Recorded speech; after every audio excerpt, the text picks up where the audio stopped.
علیکم ورحمۃ اللہ وبرکاتہ۔ وعلیکم السلام۔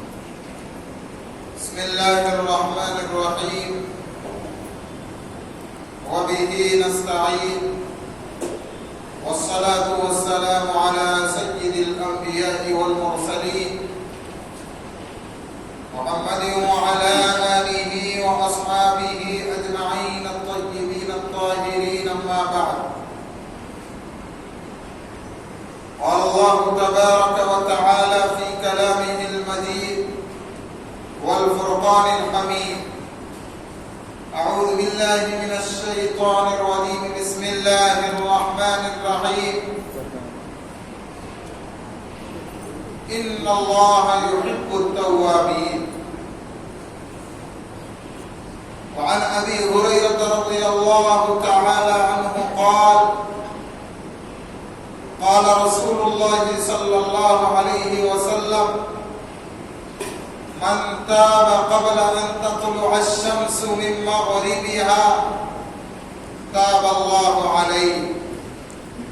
رواه مسلم، أو كما قال عليه الصلاة والسلام۔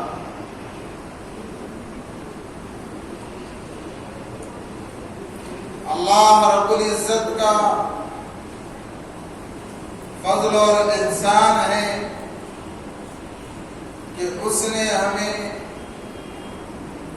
جمعہ کے دن اپنے گھر میں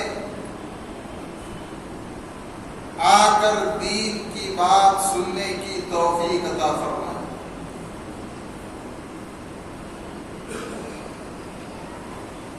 اللہ تعالی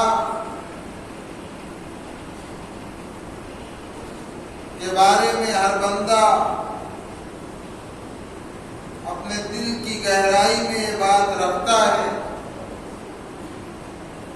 کہ جب دنیا کے سارے دروازے اور سارے در بند ہو جاتے ہیں،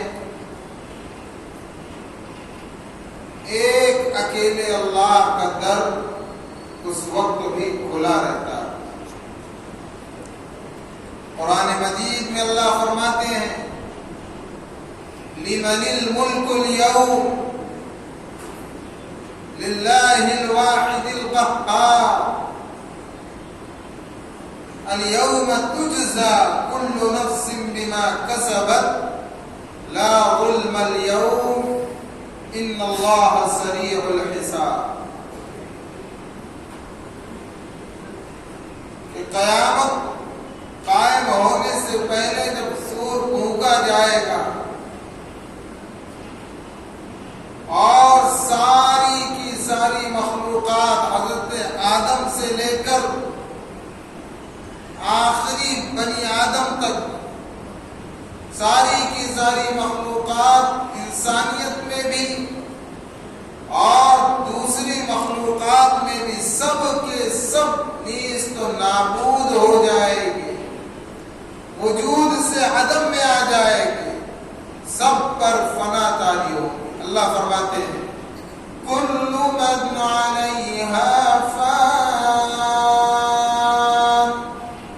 ویبقى وجہ ربک ذو الجلال والاکرام فبأی آلاء ربکما تکذبان۔ جو کچھ ہے ہر ایک پر فنا طاری ہو اور باقی رہنے والی ذات اس اللہ کی ہوگی جو بڑی عظمت و جلال والے، عزت و شرافت والے۔ تو پھر تم اپنے پروردگار کی، اپنے ایسے محبوب رب کی، ایسی طاقت اور قدرت والے رب کی کون کون سی نعمتوں کو جھٹلاؤ کہ ساری چیزوں پر فنا طاری ہوگی، لیکن وہ اللہ اس وقت بھی باقی رہے اور اعلان فرمائے گا: لمن الملک اليوم، آج کس کے لیے بادشاہت ہے؟ کہاں گئے وہ لوگ جو اپنی بادشاہت کا دعویٰ کرتے تھے، جو اپنی عزت کا بھرم دکھاتے تھے، جو اپنی طاقت و توانائی پر اکڑتے تھے، جو اپنے عہدے و منصب پر اکڑ کر دنیا میں چلتے تھے، جن کا بہت نام تھا، جن کی بہت شہرت تھی، شہرت کی بلندی بھی پل بھر کا تماشا ہے، جس شاخ پہ بیٹھے ہو وہ ٹوٹ بھی سکتی ہے، اور یہ ساری شاخیں ٹوٹ جائے، سب پر فنا تاری ہوگی۔ اس دن اللہ تعالی اپنی وحدانیت، اپنی کبریائی، اپنی طاقت و قوت اور اپنی قدرت کا اظہار فرمائے گے، کوئی جواب دینے والا نہیں ہوگا۔ کہے گے کہ آج اس اکیلے اللہ ہی کی بادشاہ تو قہار ہے، الیوم تجزا کل نفس بما کسبت، آج تمہیں بدلہ دیا جائے گا ہر جان کو جو کچھ اس نے کمایا، لا ظلم اليوم، آج کسی پر ظلم نہیں ہوگا، ان اللہ سریع الحساب، بے شک اللہ تیزی سے حساب لینے والا۔ تو پتہ چلا کہ اللہ کا در ہمیشہ کھلا ہے، ساری مخلوق پر فنا ہو جائے گی لیکن اللہ جاگا ہوا۔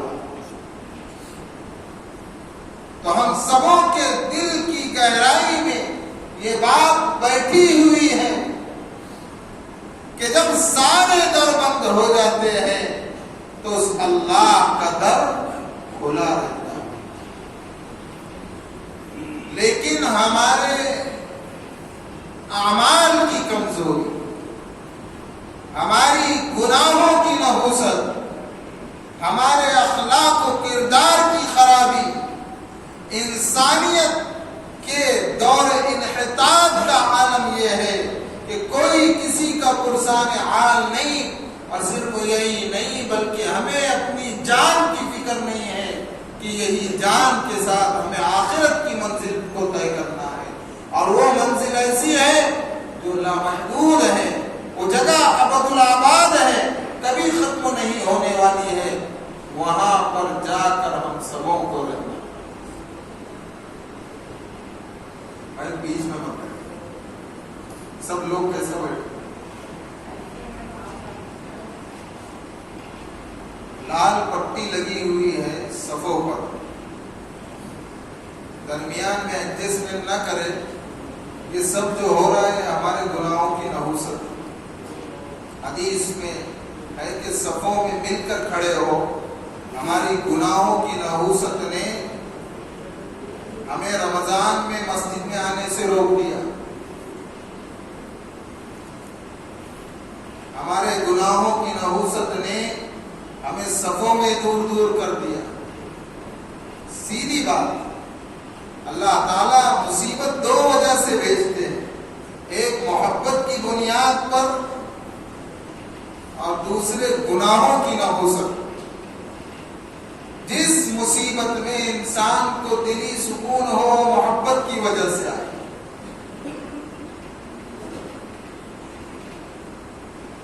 آپ اڑ جائیں۔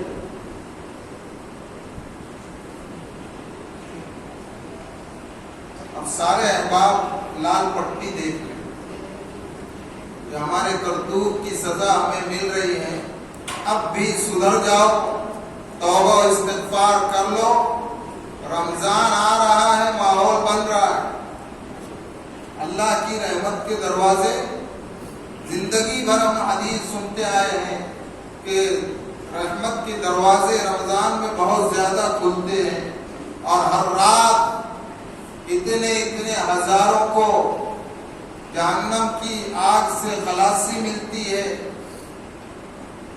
پہلا عشرہ اس کا، دوسرا عشرہ اس کا، تیسرا عشرہ اس کا، یعنی مغفرت، رحمت، آگ سے آزادی کا۔ لیکن ہمارے گناہوں کی نحوست نے ہمیں رمضان میں اللہ کے گھر آنے سے محروم کر دیا۔ پھر رمضان آ رہے، بولا جاتا ہے، جھنجھوڑ کر بولا جاتا ہے، اور سخت لہجے میں بھی بولا جاتا ہے، لیکن امت کا حال یہ ہے کہ سنتے ہیں، کچھ لوگ لوگ وہ ہوتے جو دل میں یہ لے کر جاتے ہیں کہ یہ بہت بولتا ہے ٹوچ کر. کچھ لوگ یہ ہوتے ہیں جو نیت کرتے ہیں سدھر جائیں گے لیکن سدھرتے نہیں. میں نے جو ٹاپک شروع کیا ہوں میں اسی پر لے کر آنا چاہ رہا ہوں کہ سارے در بند ہوتے ہیں، اللہ کا در کھلا رہتا ہے. لیکن گناہوں کی نحوست نے اللہ کے در کو تو بند نہیں کیا. اللہ بہت رحیم ہے، بہت کریم ہے، لیکن گزشتہ رمضان میں اللہ کے گھر ہم سے بند کر لیے. ہم اپنا محاسبہ کریں کہ ہم اپنے گھروں میں کس طرح شریعت کو اپنائے ہوئے ہیں. ہم اپنے تجارت میں، خرید و فروخت میں، اپنی دکانوں میں، اپنے آفسوں میں، اپنی کمپنیوں میں شریعت پر کتنے عمل پیرا ہے.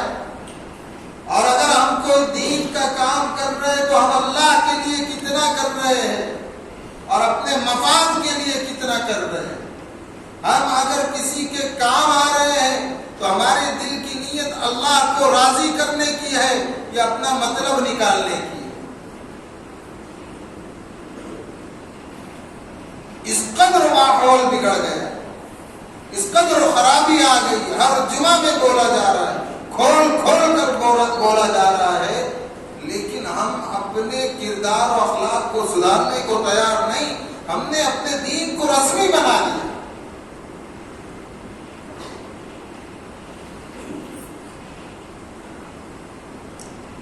اسلام اخلاق سے پھیلا، کردار سے پھیلا. دشمنوں نے بھی اہل ایمان کے اخلاق سے متاثر ہو کر اسلام قبول کیا. آج امت کے اندر سے اخلاق نکل گئے. کروڑوں روپیہ شادی بیاہ پر خرچ ہو رہا ہے، دین کے نام پر 2 کوڑی نکلنے کو تیار نہیں. اور اگر نکل رہی ہے تو شکوک و شبہات کی نظر سے نکل رہی. سود میں ہم ملوث، رزق حلال کو چھوڑ کر رزق حرام پیٹ میں ڈال رہے ہیں. بدن کا ذرہ ذرہ رزق حرام سے پل رہا ہے تو کہاں سے دین کی باتوں کا اثر ہوگا. ایک گناہ، صرف ایک گناہ. پہلے آقا حضرت محمد رسول اللہ صلی اللہ علیہ وسلم نے فرمایا کہ جو آدمی بدنظری کرتا ہے اللہ تعالیٰ عبادت کی لذت کو، اعمال کی لذت کو اسے چھین لیتا ہے. صحابہ اکرام ایک سجدے میں پوری رات گزارتے تھے. ایک رکعت میں رات گزر جایا کرتی تھی. 10 پارے ایک رکعت میں پڑھ لیتے تھے. ہم 5 منٹوں کی نماز کے لیے آنے کی ہمیں توفیق نہیں. اللہ کو اتنا ناراض کیا، نماز میں کھڑے ہیں تو دل نہیں لگ رہا. صحابہ اکرام کے بدن پر لگے ہوئے تیروں کو نماز میں نکالا گیا اور انہیں احساس نہیں ہوا اللہ کے ساتھ ایسا مشغول. کیا ماحول ہو گیا. ہم کسی حکومت کو انگلی اٹھا کر یوں کہنے سے پہلے اپنی طرف انگلی کریں. اللہ فرما رہے ہیں وَلَا تَهِنُوا وَلَا تَحْزَنُوا وَأَنْتُمُ الْأَعْلَوْنَ إِن كُنتُم مُؤْمِنِينَ. تم ہی سربلند رہو گے، تم ہی کامیاب رہو گے. ساری حکومت کے نقشے، ساری حکومت کی خزانوں کی چابیاں تمہارے قدموں میں ہوگی، لیکن شرط تو یہ ہے کہ تم مومن کامل بن جاؤ. ہمارے اعمال کی نحوست نے ظالموں کو ہم پر مسلط کر. وہ کون سی طاقت تھی کہ صحابہ اکرام نے سمندر میں گھوڑوں کو دوڑایا.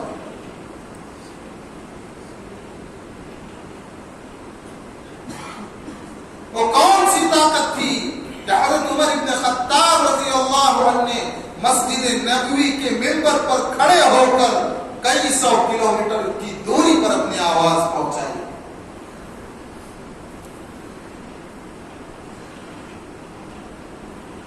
میرے بھائیوں، وہ کون سی طاقت تھی کہ صحابہ کرام رضوان اللہ علیہم اجمعین نے 2 رکعت نماز پڑھ کر اپنے گھر کی بند چکی کو غیبی طور پر چلوایا. آج بھی وہی اخلاق، وہی اعمال، وہی کردار، وہی دعائیں، وہی نمازیں، وہی منبر، وہی دنیا، اسی کی ہوائیں، اسی کا آب و دانہ سب کچھ موجود ہے، لیکن دل میں کھوٹ آ گیا. اعمال قبول نہیں ہو رہے، اعمال اثر نہیں دکھا رہے. اللہ بڑے رحیم ہیں، اللہ بڑے کریم ہیں. اس اللہ نے اپنے حبیب علیہ السلام کی زبانی ہم تک یہ پیغام پہنچایا ہے کہ اللہ اپنے ہر بندے سے 70 ماں سے زیادہ محبت کرتا ہے. کیا ماں کبھی اپنے گھر سے اپنے بچے کو بند کرواتی ہے گھر کو؟ ہم سوچیں ہم نے اپنے رب کو کتنا ناراض کیا اور ٹٹولے اپنے آپ کو کہ داڑھی ہے ماشاءاللہ، چہرہ اسلامی، لباس اسلامی، لیکن معاملات میں دیکھیں تو اس کی ٹوپی اتار کر اس کو پہنا رہا ہے. آپ سمجھ رہے ٹوپی کا مطلب؟ میں کسی ایک کو نہیں کہہ رہا، یہ ہمارے پورے معاشرے میں وبا پھیل چکی ہے. اللہ کا ڈر، خوف خدا نکل گیا.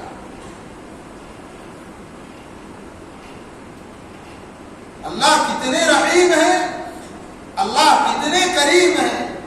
امام محمد رحمت اللہ علیہ تو بڑے بزرگ اور صاحب علم و فضل، صاحب فضل و تقوی بزرگ گزرے ہیں. حضرت امام اعظم ابو حنیفہ رحمہ اللہ کے اساتذہ میں ہیں. وہ ایک بزرگ کے پاس پہنچے تو کہا کہ حضرت کیا حال ہے؟ کہا کہ آخرت کا خوف ہے، آخرت کا ڈر ہے. کہنے لگے آپ گھبرا رہے ہو؟ میرا تو عقیدہ اس بات پر ہے، ان خیرت بین محاسبۃ اللہ و بین محاسبۃ ابویہ، کہ اگر روز محشر جبکہ حساب کتاب کا ترازو قائم ہو اور اللہ مجھ کو اختیار دے کہ تمہارے حساب کی نگرانی ہم کریں یا تمہارے ماں باپ کے سپرد کر دیں، تو فرمایا اخترت محاسبۃ اللہ، میں اپنے اللہ کے سپرد اپنے حساب کو کرنا پسند کر لوں گا. اس لیے کہ ماں باپ تو متاثر ہوتے، اور اللہ وہ ہے کہ جب بندہ اس سے سچی پکی توبہ کر لیتا ہے، اس کے سامنے گڑ گڑاتا ہے، اللہ اپنی رحمت سے اس کے گناہوں کو بالکل مٹا دیتے ہیں اور پھر پیار کی نگاہ ڈالتے ہیں. لیکن فرمایا مجھے ڈر ہے اگر میں روز محشر اپنے حساب کتاب کو ماں باپ کے حوالے کروں اور ان کے سامنے میرا اس کی ٹوپی اس کو پہنانا آ جائے، میری رنگین زندگی آ جائے. جو اللہ نے پردہ ڈالے ہوئے تھے روز محشر میرے ماں باپ کہیں دیکھ کر یہ نہ کہہ دے تو اتنا کمینہ ہے، کہیں وہ متاثر نہ ہو جائے اور میرے بارے میں فیصلہ نہ کر دے کہ 1 مہینہ اس کو جلاؤ جہنم. لیکن میرے اللہ کے اوپر وہ یقین ہے مجھ کو کہ روز محشر میں اپنے حساب کو اللہ کے حوالے کروں. میرے بھائیوں گناہ ہوتے ہیں، کل بنی آدم خطاء، بنی آدم میں سوائے انبیاء کرام علیہم السلام کے ہر ایک گنہگار. اولیاء اللہ سے گناہ صغیرہ کا صدور ہوگا، اللہ پکڑنے پر آئے کوئی نہیں بچ سکتا، لیکن ہم سب اس کے رحم و کرم سے امیدوار ہیں. ہم اپنے اللہ کو، اللہ میاں کو کم سے کم اپنا دکھ درد تو بتلائیں، اپنی بے چینی تو رکھیں کہ اللہ میں اتنا گنہگار ہوں کہ تیرے سامنے سر اٹھانے کے قابل نہیں. اللہ تو معاف کر دے، اللہ معاف کرنے والا. اس لیے میرے بھائیوں بہت عاجزانہ درخواست تو ہے کہ ماحول بن رہا ہے، اللہ ہم سے ناراض جو ماحول بن رہا ہے. ہم استغفار کی کثرت کریں، اللہ کے سامنے اپنے گناہوں پر گڑ گڑائیں۔ سرسری طور پر سن کر مت چلے جاؤ بھائی، جو سن رہے ہیں اس وقت جو کیفیت طاری ہے اسی کیفیت کو باقی رکھو، اور کم سے کم 500 مرتبہ استغفار کی عادت ڈالو۔ استغفر اللہ ربی من کل ذنب واتوب الیہ، اے اللہ میں تجھ سے معافی طلب کرتا ہوں ہر گناہ سے، اور میں تیری ہی طرف توبہ کرتا ہوں، میں تیری ہی طرف متوجہ ہوتا ہوں۔ یا پھر دوسرا استغفار ہے استغفر اللہ الذی لا الہ الا هو الحی القیوم واتوب الیہ، میں اس اللہ سے معافی طلب کرتا ہوں جس کے سوا کوئی عبادت کے لائق نہیں، وہ زندہ ہے اور وہ قائم ہے، اور میں اسی کی طرف توبہ کرتا ہوں۔ اور اگر اتنا بڑا یاد نہیں تو استغفر اللہ ہی کہتے رہو، میں اللہ سے معافی چاہتا ہوں۔ استغفار کی کثرت کرو، ہمارا استغفار رمضان میں ہمارے لیے مسجد کو کھلی رکھے۔ اگر ہم نے اللہ کو خوش کر لیا اور اپنے معاملات کو درست کر لو، اپنے اخلاق کو سدھار لو، یہ ٹوپی پہنانے والے کام بند کرو، اپنی آخرت کی فکر کرو، اپنے بدن میں حلال روزی ڈالو، اپنی نسلوں کو اپنی اولادوں کو حلال کھلاؤ، حلال روزی کا اثر تمہاری نسلوں پر ظاہر ہوگا، انہیں صالح بنے گی، ورنہ پھر یہی نسلیں ہماری حرام کمائی کھا کر ہم پر ہاتھ اٹھانے والی ہوگی، ہماری نافرمان ہوگی۔ پھر مفتی کے پاس آؤ گے، بڑے بڑے اللہ والوں کے پاس جاؤ گے، کچھ نہیں ہو سکتا۔ نسلوں کے پیٹ میں حلال لقمہ ڈالو، اور اگر حلال نہیں تو بھوکے رہو۔ اللہ فرما رہے وَيَرْزُقْهُ مِنْ حَيْثُ لَا يَحْتَسِبُ، اگر تم اس اللہ پر بھروسہ رکھو گے وہ اللہ تمہیں کبھی بھوکا نہیں مارے گا، تمہیں ایسی جگہ سے روزی پہنچائے گا جہاں سے تمہیں گمان بھی نہیں ہو۔ گزشتہ جمعہ یہ بات آئی تھی کہ اصحاب کہف کی وہ تختی جو خزانے، وہ تختی تو دیوار میں ملی تھی، اس میں لکھا ہوا تھا۔ مجھے تعجب ہے اس شخص پر جسے اس بات پر یقین ہے کہ روزی کا ذمہ اللہ نے لیا ہے، اس کے باوجود وہ مشقت اٹھاتا ہے اور طرح طرح کی کوشش کرتا ہے، حالانکہ اللہ نے جو مقدر میں لکھا ہے وہ اسے مل کر رہے ہیں۔ ظاہری اعتبار سے اسباب اختیار کرے لیکن پریشان نہ ہو، حرام روزی نہ کمائے، اپنی نسلوں کو حلال کھلاؤ، ان کی رگ و پے میں نورانیت کا خون بہے گا، اور پھر وہ دیندار ہوگی، عبادت گزار ہوگی، وفادار ہوگی، وفا شعار ہوگی، ایماندار ہوگی، امانت دار ہوگی، اور طاعت و بندگی میں زندگی گزارنے والی ہوگی۔ ورنہ پھر یہی اولاد باپ کو بڈھا کہنے والی ہوگی، ماں کو بڈھی کہنے والی ہوگی، باپ کو ستیا گیا بوڑھا کہنے والی ہوگی، وقت آنے پر باپ اور ماں پر ہاتھ اٹھانے والی ہوگی۔ آپ کیا سمجھ رہے ہیں؟ شریعت کے احکامات یوں ہی سرسری کیے گئے؟ میرے بھائیوں، اگر کسی کھانے کے اوپر سحر کیا جائے، ہمیں معلوم نہ ہو، اگر ہم نے اللہ کے نبی علیہ السلام کی سنت پر عمل کرتے ہوئے بسم اللہ پڑھ کر کھانا کھا لیا، وہ سحر کا اثر نہیں ہوگا، ہمیں خبر بھی نہ ہوگی۔ تو اللہ نے جو حکم دیا زکوٰۃ دو، نماز پڑھو، اولاد کی دینی تربیت کرو، اور حلال کھاؤ کھلاؤ اپنی اولاد کو، اس کے پیچھے ہزاروں لاکھوں منافع پوشیدہ ہے جس کی ہمیں بھی خبر نہیں، اور اس کے خلاف ورزی کے اوپر نقصانات۔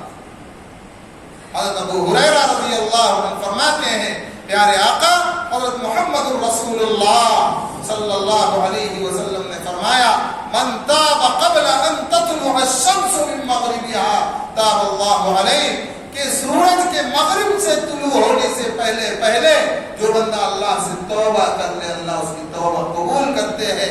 ان اللہ یقبل توبۃ عبدہ ما لم یغرغر، توبہ کا دروازہ قرب قیامت میں سورج مغرب سے نکلے گا.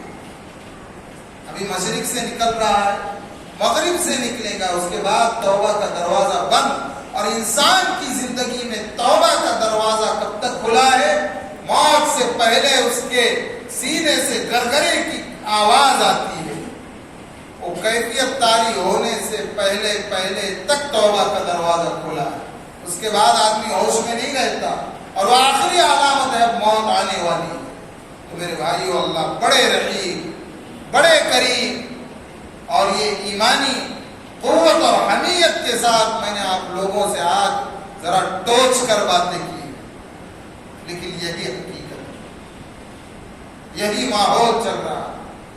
کہاں گیا وہ ماحول صحابہ کرام کا؟ کہاں گئے وہ لوگ جو جنہوں نے خود جانے دے کر اپنے منہ کے پانی کو دوسرے کی طرف لوٹا؟ آج ہم تو مختلف تدبیروں سے لوگوں کے منہ کی روٹیاں اور نوالوں کو چھیننے میں لگے ہوئے. یہ امام پر ذمہ داری ہے. اللہ نے یہاں بٹھایا، پورے محلے کی ذمہ داری، جو برائی نظر آ رہی بولو، کسی کو اچھی لگے بری لگے. لیکن میرے بھائیوں، ہم جو پریشان ہو گئے ہیں، یہ جو آ رہا ہے کرونا، سوشل ڈسٹنس، ماسک، پریشان ہے. اور ہر وہ مصیبت جو دلی طور پر انسان کو پریشان کر دے، وہ اللہ کی محبت نہیں ہوتی ہے، ہمارے گناہوں کی سزا ہوتی ہے. سب سے یہی کہوں گا، مجھ کو بھی بھروسہ نہیں، پتہ نہیں آئندہ جمعہ بیان ہوتا بھی کیا نہیں. خوب توبہ استغفار کرو، اپنے معاملات کو درست کرو، اور اللہ سے مانگو کہ اللہ ہمارے گناہوں کی نحوست سے گزشتہ رمضان میں ہم تیرے گھر مسجد میں آنے سے محروم ہیں. تیرا در تو کھلا تھا، جہاں ہاتھ اٹھائے وہاں اللہ موجود. ہم نے گھروں پر عبادتیں کی، لیکن مسجد سے محروم رہے. اس کو اللہ فرما رہے، انما یعمر مساجد اللہ من آمن باللہ والیوم الآخر. بے شک وہی لوگ آباد کرتے ہیں اللہ کی مسجدوں کو، اللہ کے گھروں کو، جو اللہ پر اور آخرت کے دن پر ایمان لاتے ہیں. گزشتہ رمضان اللہ کے گھر ہم سے بند ہو گئے. اللہ سے مانگو، گڑ گڑاؤ کہ اللہ اس رمضان میں اپنے گھر کو ہمارے لیے بند نہ فرما. مانیں گے سب انشاءاللہ. یہ جو کیفیت ابھی طاری ہے، اسی کیفیت میں ہمیشہ رہو. باہر نکلے ہم ویسے ہی ہو جاتے. اللہ تعالیٰ ہمیں عمل کی توفیق عطا فرمائے. آخری بات، ہر آدمی کی یہ ذمہ داری ہے کہ اپنے گھر کے سارے فردوں کو جمع کرے. مرد ہو، عورتیں ہو، ماں بہنیں ہو، بہو ہو، بیٹیاں ہو، نواسی ہو، پوتی ہو، نواسا ہو، پوتا ہو، سب کو جمع کرے. اور ہر ایک سے پوچھے کہ بھائی تم ناپاک ہوتے ہو؟ اگر بچہ ہے تو ٹھیک ہے. پوچھے کہ ناپاک ہوتے ہو تو پاک کس طرح ہوتے ہو؟ وضو ٹوٹتا ہے تو وضو کس طرح تم مکمل کرتے ہو؟ دل دکھتا ہے ایسی باتیں ہمارے اس محلے کی سامنے آئی ہے کہ ہماری ماں بہنوں کو غسل کے فرائض نہیں معلوم. ہم لوگ دیندار حاجی صاحب، نمازی صاحب، اور بڑی بڑی داڑیاں ٹوپیاں لے کر گھوم رہے ہیں. گھر میں یہ حال ہے میرے بھائیوں، یہ حالات میرے سامنے آئے ہیں. سب کی ذمہ داری، اور بحیثیت امام میں سبوں سے کہہ رہا ہوں، ہر ایک اپنے گھر پر جا کر اپنے گھر کے افراد کو جمع کرے اور ان سے سنے. اور یاد نہیں آئے تو مجھ سے آ کر پوچھے کہ مفتی صاحب مجھ کو بھی یاد نہیں، گھر میں کسی کو یاد نہیں، غسل کے فرائض بتاؤ، میں لکھ کر دوں گا، وہ یاد کراؤ، نہ قیامت کے دن سب کی پکڑ ہو. ارے غسل صحیح نہیں تو نمازیں کہاں صحیح؟ ناپاکی کی حالت میں قرآن کو چھونا گناہ ہے. قرآن پڑھیں گے تو کہاں قبول ہوگا؟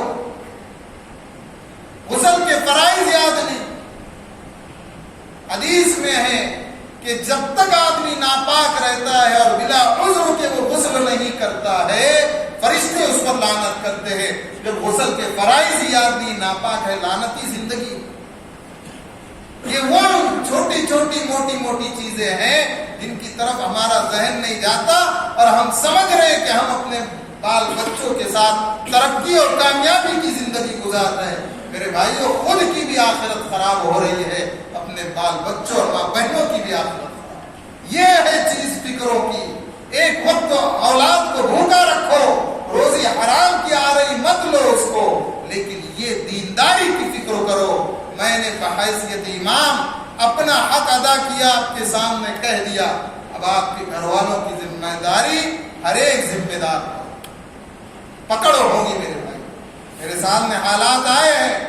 21 سال کی بیٹی ہو گئی, 40 سال کی ماں ہو گئی, لیکن یاد نہیں ہے غسلوں کے فرائض کیا ہے, فرض کسے کہتے ہیں نہیں معلوم. کیا اللہ روز محشر یہ پوچھے گا کہ تو نے کتنا سونا بنایا تھا بیٹی کو, کتنی ایجوکیشن کی پڑھائی دلائی تھی؟ اللہ وہ نہیں پوچھے گا. اللہ یہ پوچھے گا کہ تیری بیٹی کو غسل کے فرائض نہیں معلوم تھے, ناپاکی سے پاک ہونے کا طریقہ معلوم نہیں تھا, تو نے کیا کیا؟ پکڑ ہو جائے گی. یہ ہمارے گناہوں کی نحوست ہے جو آج حالات آ رہے ہیں. توبہ استغفار کرو. آج تو اللہ اپنے گھروں سے بھگا رہا ہے, کہیں ایسا نہ ہو اللہ ہمیں آخرت میں رسوا کر. بڑی مشکل سے دین آیا ہے, لیکن ہم سب اس اللہ کے رحم و کرم سے امیدوار ہیں کہ وہی ہمیں توفیق دے گا. وہ بڑا رحیم ہے, وہ بڑا کریم ہے, وہ ہمارے گناہوں کو معاف کر دے گا اور آئندہ ہمیں صحیح زندگی گزارنے کی توفیق عطا فرمائے. سب وعدہ کرو چلو گے انشاءاللہ صحیح راہ, توبہ استغفار کرو گے انشاءاللہ. 3-4 لوگوں کی آواز آ رہی ہے, زور میں بولو انشاءاللہ. ہو سکتا یہی انشاءاللہ قبول ہو جائے. زندگی کا بھروسہ نہیں, پتہ نہیں مسجد کے باہر قدم نکالنے سے پہلے ہی چلے جائے. تو زور میں انشاءاللہ تو کہہ لو, بولیے زور سے انشاءاللہ. ہم خود بھی اللہ سے معافی مانگیں گے. بولیے بولیے, ہم خود بھی اللہ سے اس وقت معافی مانگتے ہیں اور آئندہ بھی اللہ سے معافی مانگتے رہیں گے. اس سے امید رکھتے ہیں کہ وہ اپنی رحمت سے ہم سبوں کو معاف کر دے گا اور ہمیں اور ہماری نسلوں کو دین کے اوپر زندگی گزارنے کی توفیق دے گا. وآخر دعوانا ان الحمد للہ رب العالمین.